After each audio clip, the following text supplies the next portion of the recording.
Y bueno, hablando de que no todo sale mal, Bernardino, híjole, Berna, tú y yo nos conocemos hace mucho tiempo y este tipo de cosas a mí me ponen muy nervioso. Tenemos que firmar un acuerdo por la integridad del proceso electoral en un estado, en el estado electoralmente a discusión probablemente el más relevante de las elecciones presidenciales, tener que firmar un acuerdo para que se comprometan a respetar la ley. Híjole, y los comicios, me parecería que para eso es la ley, ¿no, Berna?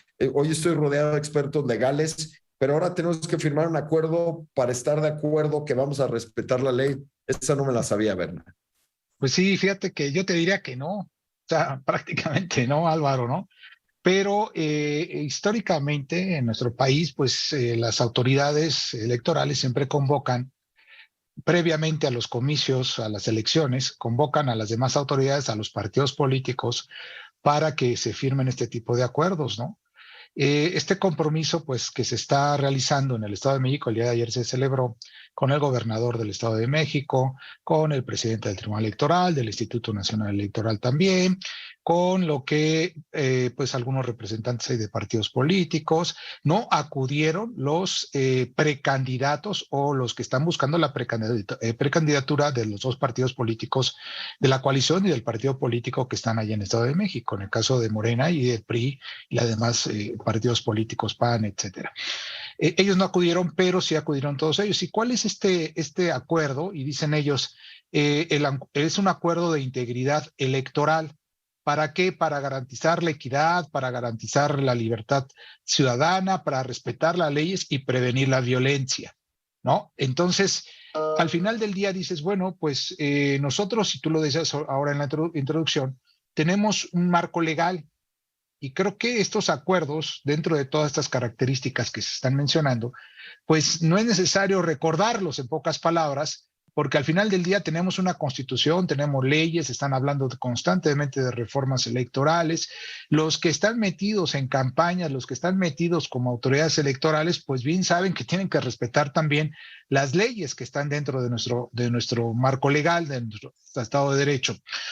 El Estado de México tiene elecciones el próximo 4 de junio.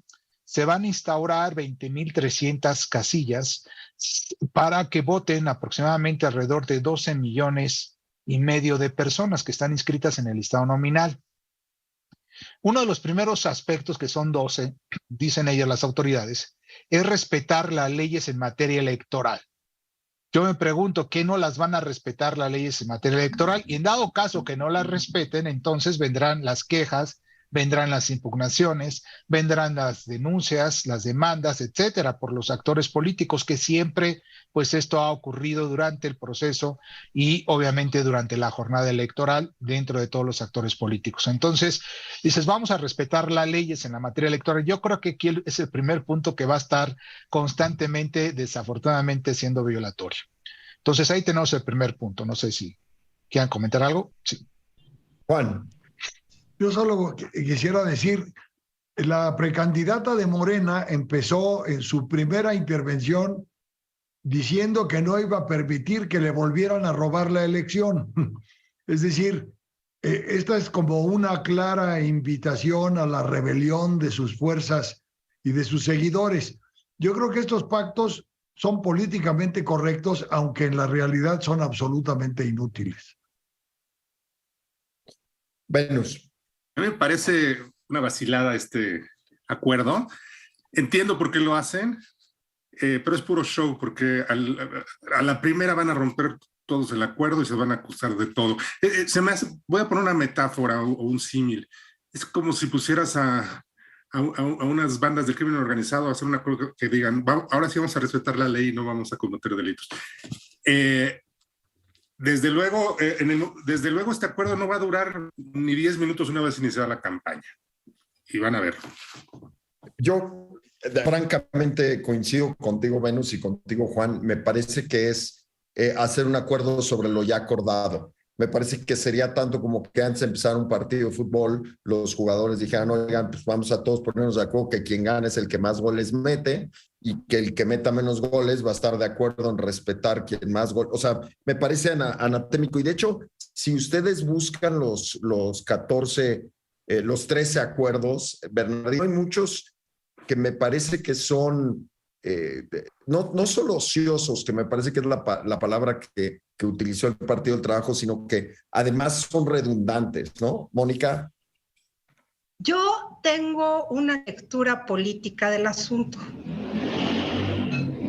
Ha habido tal desaseo previo que tenían que poner un alto desde el Instituto Electoral del Estado de México para más o menos tener una seguridad de que todos los actores, no solamente los partidistas, sino los no partidistas, ojo, limitaran sus expresiones en pro de alguno u otro partido. Hay que recordar que hay zonas del Estado de México que que están bajo el control del crimen organizado y que influyen electoralmente. Ahí está el caso patético de Valle de Bravo, que es un caso sonadísimo, en donde una candidata de oposición finalmente tuvo que bajarse por las amenazas del crimen organizado que favorecían me parece que la candidata Morena. Ahorita no lo tengo tan claro, pero sí una de ellas se tuvo que bajar de la contienda. Entonces creo que el clima en el Estado de México merece este tipo de cosas, pero en serio, lo malo es que el acuerdo pues resulta, en los términos en que está planteado y suscrito, pues es como agua de borrajas, o sea, no va a ser nada. Los temas importantes no están ahí. Están realmente en los temas de seguridad y en la forma en que se va a mover la clase política y los diferentes grupos de presión en esta elección de 2023 que prefigura la de 2024. Sí es un laboratorio el Estado de México y todos están preocupados. Pero mira, la tendencia mundial ahorita, no solo en México, en casi cualquier país, es no importa quién gane la elección, el que pierde no está de acuerdo. O sea, eso está pasando en Estados Unidos, está pasando en Perú, está pasando en Brasil y está pasando en México, lamentablemente. Velus. Y justamente es lo que iba a decir, o sea, este clima de inestabilidad pues es global, incluso en países europeos que uno diría, pues no, allá no tanto, pero en todos lados, y es esta polarización. Yo lo que digo es que es como cuando sales en una carrera, en sus marcas listos fuera, ¡pum! Y los partidos políticos son los más expertos en violar las leyes electorales. Y es lo que van a hacer. Bueno, tan solo Marta Guerrero dice que gracias al firmar, ella es la dirigente de Morena, en el Estado, respalda los 13 compromisos, pero pide que haya congruencia entre lo que firma y lo que sucede en las calles. Como dices, Venus, o sea, de saque estamos diciendo no va a jalar. Yo creo que va más allá, Mónica. Yo estaría en desacuerdo contigo. No es un tema de delincuencia, no delincuencia. Es un tema de cómo actúan los actores políticos. Y yo en lo particular me parece que deberían decir, Bernardino, no hay necesidad de firmar nada, ya hay una ley, mejor cumplamos la ley. Pero pues tal vez es un acto de civilidad, no lo sé. Es un acto, a mi juicio, es un acto para manifestar al mundo que todo está en paz, cuando en realidad nada está en paz. Es el punto. Más allá de delincuencia, en eso. Perdón, Mónica, no creo que haya nadie en este país que crea que los partidos políticos se llevan bien. No sé, ¿verdad? No es por eso. No es por eso. No es ese el punto. Pues finalmente son estos 12 puntos, Álvaro. Por ejemplo, hay uno de ellos que dice mostrar una abierta disposición al escrutinio público, ¿no? Es decir, entiendo parte de la crítica de lo que estamos hoy, obviamente, conversando nosotros. Y hay otro punto en particular que dice eliminar las malas prácticas, combatirlas y sancionarlas, porque afectan, fíjense ustedes que es bien importante, afectan la dignidad y la autonomía de las personas. Y esto es lo que más comúnmente se ve en las campañas electorales o en los procesos electorales. El menos respeto, por supuesto, constantemente a la dignidad de las personas. Entonces, pues yo creo que es letra muerta desde mi punto de vista. En esta parte hacen mucha referencia inclusive a la Constitución, que hay que respetar los principios constitucionales. Habría que preguntarles a los candidatos, a los precandidatos, a los líderes políticos, cuáles son los principios constitucionales. Uno de ellos, fundamentalmente, pues es la democracia, ¿no? La participación de todos, libre, obviamente, y con respeto a las leyes. Ojalá lo puedan cumplir, pero de acuerdo a la Constitución y a las leyes que tenemos. Pues como diría Mónica, pura agua de borraja. Muchas gracias y nos vemos después del corte.